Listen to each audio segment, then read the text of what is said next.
Cara, apareceu um vídeo aqui na minha home do YouTube que eu achei bem interessante, que é esse vídeo aqui do Peleja, o grande plano da Rússia para comprar os jogadores do seu time, né? E aí temos aqui já a imagem do nosso querido Gerson, né? O Gerson que foi uma polêmica, né? Saiu do Flamengo antes do Mundial. Na verdade, foi noticiado que ele tinha recebido uma proposta do Zenit antes do Mundial, que ele tava querendo aceitar. E aí depois do Mundial ele saiu, foi embora, meio que do nada, né? Porque ele tava jogando pra caralho, era o capitão do Flamengo e tudo. E aí veio a notícia, foi pro Zenit, e aí teve essa apresentação super animada, né? E outros brasileiros foram pro Zenit, né? O Luiz Henrique foi pra lá. E aí eu achei esse tema interessante, acho que é um tema pertinente pra trazer aqui. E vamos reagir a esse vídeo. O link do vídeo original vai estar na descrição pra quem quiser assistir. E vambora! Olha aí, olha a animação do homem. A animação do homem é contagiante, né? Olha aqui, olha a felicidade dele, ó.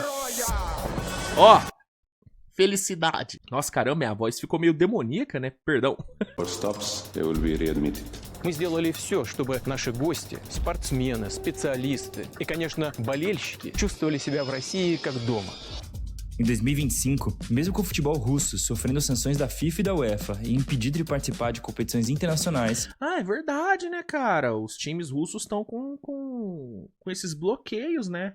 Caramba, não tava me lembrando disso. O Zenit desembolsou 60 milhões de euros para levar 2 estrelas do futebol brasileiro. Já faz tempo que a Rússia é um destino comum para os jogadores brasileiros. Mas como uma liga que parece ser mais isolada consegue se manter tão relevante e gastando tanta... Eu lembro que o Hulk, né, fez história lá no Zenit depois de sair do Porto. O Claudinho foi pro Zenit também, né? Se não me engano. O Malcolm foi pro Zenit também? Quando ele saiu do Corinthians?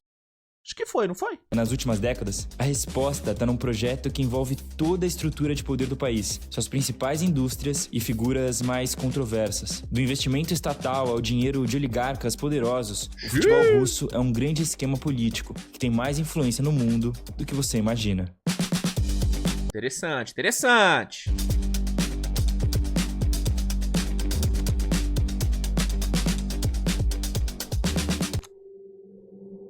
Presta muita atenção nessa imagem aqui. Esse é um dos momentos mais emblemáticos da virada de chave do futebol russo. O título do CSKA na Copa da UEFA em 2005 foi a primeira conquista europeia de um clube da Rússia. É o Wagner Love e o Daniel Carvalho, não é? E o Wagner Love começava sua trajetória para se tornar ídolo por lá. Mas é o patrocínio da camisa que revela muita coisa que vai me ajudar a te apresentar alguns personagens dessa história.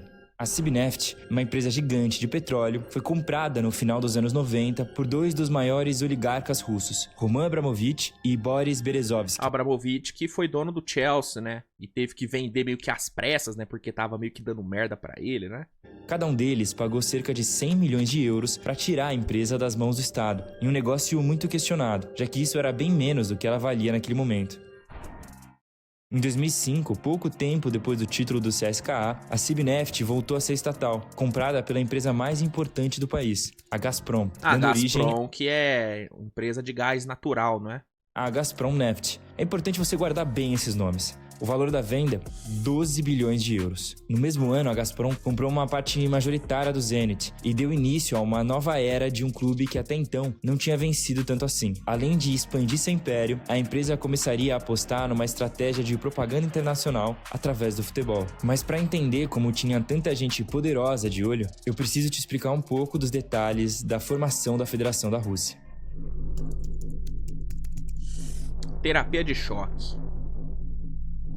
Com o fim da União Soviética, em 1991, o primeiro presidente eleito da nova Federação Russa foi Boris Yeltsin, responsável por adotar medidas polêmicas para transformar a economia do país e entrar de vez no mercado global capitalista.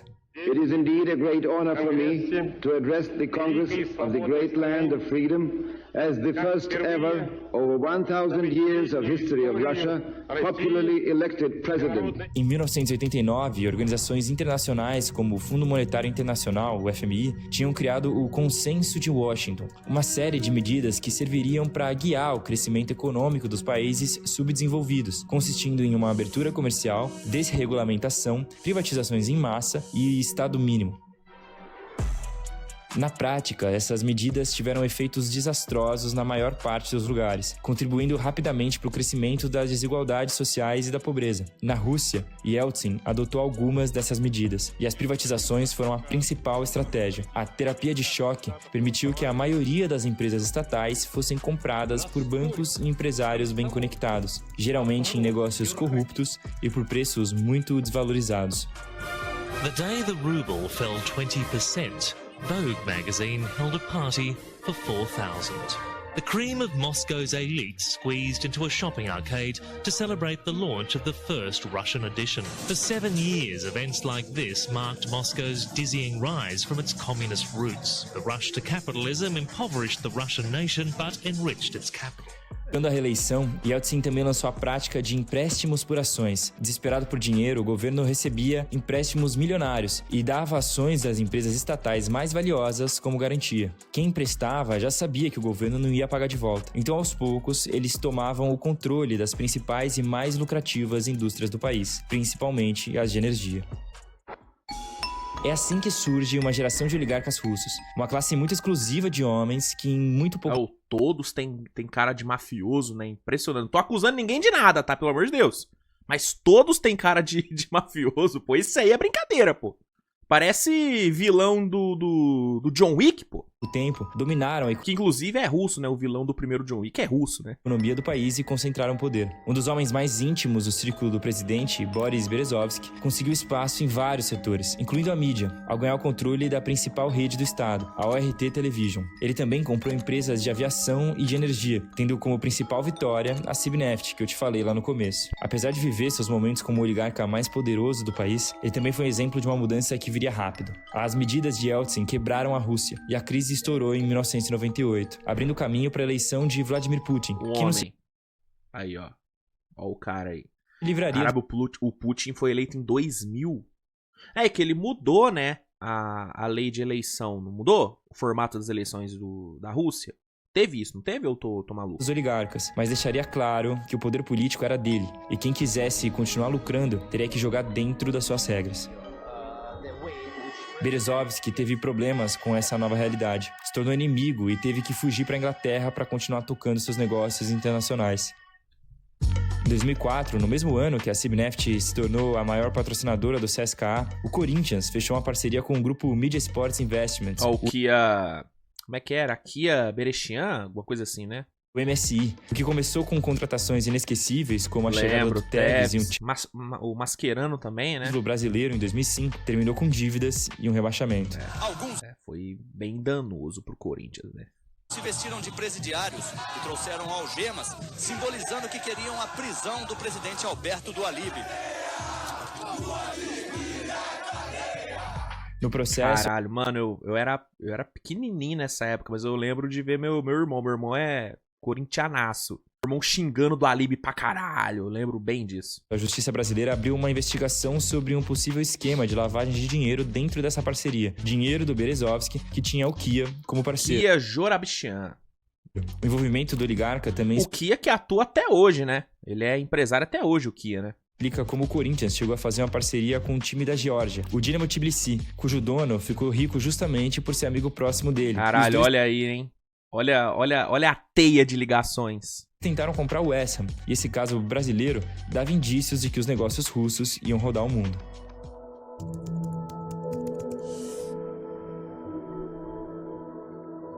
Quando a economia colapsou em 1998, muitos clubes de futebol fecharam as portas. Enquanto outros sobreviviam no limite e buscavam novas formas de gerar grana sem depender tanto do Estado, já que a maioria dos clubes no período soviético funcionavam assim, foi aí que os patrocínios internacionais começaram a aparecer, por exemplo. Parmalat. Ao mesmo tempo, os novos oligarcas buscavam meios de legitimar os seus negócios e ganhar reconhecimento popular. Eles começaram a olhar o que estava acontecendo na Itália e se inspiraram no Silvio Berlusconi, empresário e magnata da mídia que ex-sogro de Alexandre Pato, né? Sempre importante lembrar disso. Comprou o Milan e construiu uma carreira política em cima disso, chegando à posição de primeiro-ministro. Essa onda chegou primeiro na Ucrânia, onde os oligarcas ainda tinham mais poder político do que na Rússia de Putin. Mas logo os russos entraram no esquema e se conectaram aos maiores clubes.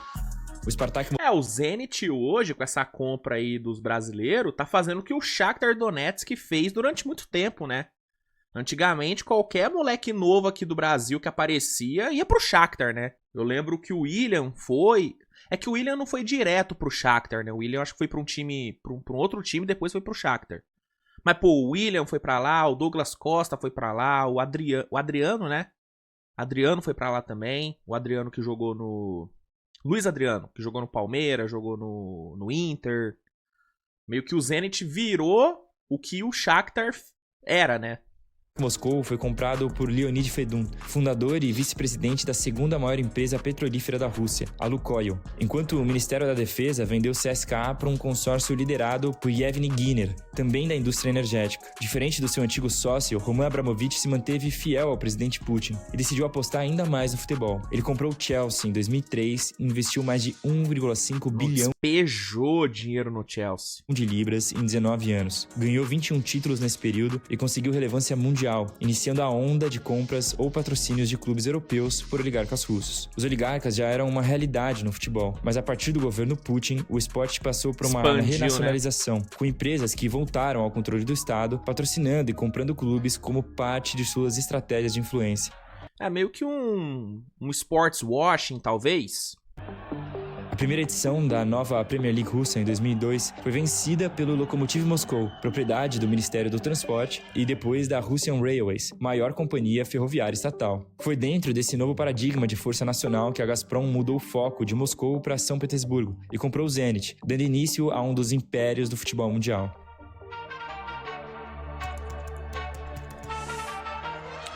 Gazpromania.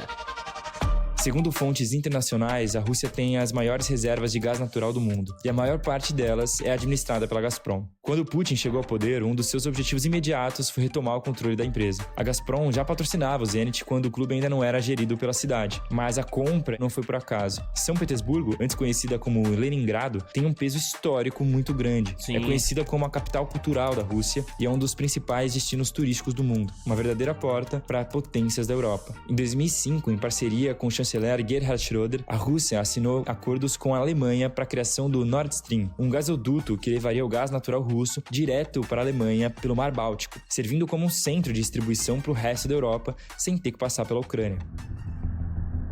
O investimento no futebol espalharia o nome da Gazprom, e no Zenit os resultados foram quase imediatos. Eles venceram a Premier League russa em 2007 e a Copa da UEFA em 2008, e nas temporadas seguintes investiram caro em contratações como a do Hulk. Se por acaso... O Hulk é Deus, né? O Hulk é o GOAT do Zenit. Acho que é ele e o Arshavin, talvez, né? Lembra dos vídeos virais que brincavam com a força dele? Pô, muito foda esses vídeos, tá? Tinha um logo da empresa por todo lado? Desde então, os 3 presidentes que passaram pelo Zenit tinham cargos de direção na Gazprom, ou em alguma das suas subsidiárias, e 2 deles chegaram à presidência da União Russa de Futebol, inclusive o atual líder da União, Alexander Dilkov, um dos chefões da Gazprom Neft que eu te falei lá atrás. Mas a propaganda precisava ir além. Em 2006, a Gazprom se tornou a maior patrocinadora do Schalke 04. A parceria era perfeita. O Schalke tinha muita tradição, mas estava quase falindo, enquanto a Gazprom queria entrar de vez no mercado alemão. O Schalke é muito grande, né? Acho que a galera mais nova não tem muita noção disso, mas o Schalke era muito grande. E legitimar o projeto do Nord Stream. Né? E além disso, a escolha foi estratégica por Gelsenkirchen ser uma cidade no centro da indústria energética alemã, próxima de um dos principais centros de distribuição de gás natural e com uma grande tradição operária e imigrante. Quando o Nord Stream foi finalmente inaugurado em 2011, o Schalke chegou na semifinal da Liga dos Campeões. O Raul aqui, né? E venceu a Copa da Alemanha. Manuel Neuer, tá? Respeito o homem. Timing perfeito para os russos. Um ano antes, a Rússia tinha ganhado o direito de sediar a Copa do Mundo de 2018 e, como de praxe, usaria um mega evento esportivo para divulgar os seus feitos. Em 2015, a Gazprom fechou uma parceria oficial com a FIFA, como principal investidora da Copa. Já em 2012, eles já tinham fechado um contrato milionário com a UEFA para patrocinar a Champions. E é por isso que você com certeza já viu uma propaganda da Gazprom em alguma transmissão por aí. Essa máquina de propaganda funcionou perfeitamente no futebol europeu até 2022, quando a invasão da Ucrânia resultou em sanções imediatas da FIFA e da UEFA e no encerramento de alguns contratos. Mesmo assim, as contradições não desapareceram e a influência da Rússia no futebol internacional continua existindo. Guerra da Ucrânia. A exclusão das seleções e dos clubes russos de competições internacionais foi a resposta mais rápida e simples. Como a maior parte dos países se recusa a jogar amistosos contra eles, o jeito é jogar contra nações mais próximas politicamente e com o Brasil, que rejeita o isolamento e tenta agir como um mediador do conflito. O que explica que ele é O Brasil é o grande isentão, né? amistoso que parecia aleatório entre Rússia Sub-21 e o São Cristóvão. Apesar das Caralho. sanções, a União Russa em si não foi excluída das organizações e continuou participando das decisões da UEFA e da FIFA. O Alexandre Dilkov, inclusive, continuou fazendo parte do comitê executivo da UEFA até 2025, o que gerou críticas, já que a Gazprom Neft é uma empresa tão poderosa que recebeu aval para ter um exército privado lutando na Caralho. guerra. Mas foram as transferências que A chamaram empresa tem um exército dela, pô. mais atenção. Dentro das sanções aprovadas pela União Europeia estavam limites de negociações com instituições russas, principalmente aquelas ligadas a oligarcas e que tinham proximidade com o governo. Ou seja, muitos clubes de futebol caíam nessa. As sanções incluíam um limite de 100 mil euros em qualquer negócio, mas os clubes não pareciam ligar muito, e o mercado continuou agitado, com transferências milionárias, incluindo estratégias de usar contas de terceiros e bancos internacionais. Logo depois da invasão, os bancos estatais, como o VEB, que era dono do CSKA, e o VTB, dono do Dinamo Moscou, passaram suas ações dos clubes para outros parceiros, já prevendo as punições, mas em tese continuavam no controle dos clubes. Mas a principal denúncia era de que alguns oligarcas ligados às indústrias e aos clubes tinham ligações diretas com o conflito, seja na produção de tecnologia militar, no transporte ou na energia usada pelo exército. O exemplo mais óbvio é o Akhmat Grozny, clube controlado pelo ditador da Chechênia, Ramzan Kadyrov, conhecido como o cão de guarda do Putin, que tem um papel central no treinamento e envio de tropas para lutar na Ucrânia. Ele sempre entendeu a relação entre futebol, poder e imagem. Em 2011, foi responsável por um dos amistosos mais bizarros que você nunca ouviu falar, investindo alto para lendas da seleção brasileira, incluindo Romário e Bebeto, jogarem na Chechênia, numa partida que ele mesmo marcou 2 gols. A região do Cáucaso é muito diversificada e tem um histórico de conflitos e movimentos separatistas, como nos casos da Chechênia e do Daguestão. E por isso lá, a relação dos oligarcas com o futebol tem um peso político ainda mais específico. Talvez você tenha alguma memória do Anzi Makakala, clube do Daguestão que em 2011 foi comprado pelo Magnata. Pô, a única coisa que eu sei do Daguestão é do Khabib Nurmagomedov. E do Shimaev. É o que eu sei do Daguestão. Suleiman Que eles são de lá, né? Os lutadores do UFC. Krimov, um dos grandes acionistas da Gazprom, e logo contratou nomes como Roberto Carlos e Eto'o, prometendo ser uma potência europeia. Cara, nossa, eu não lembro disso.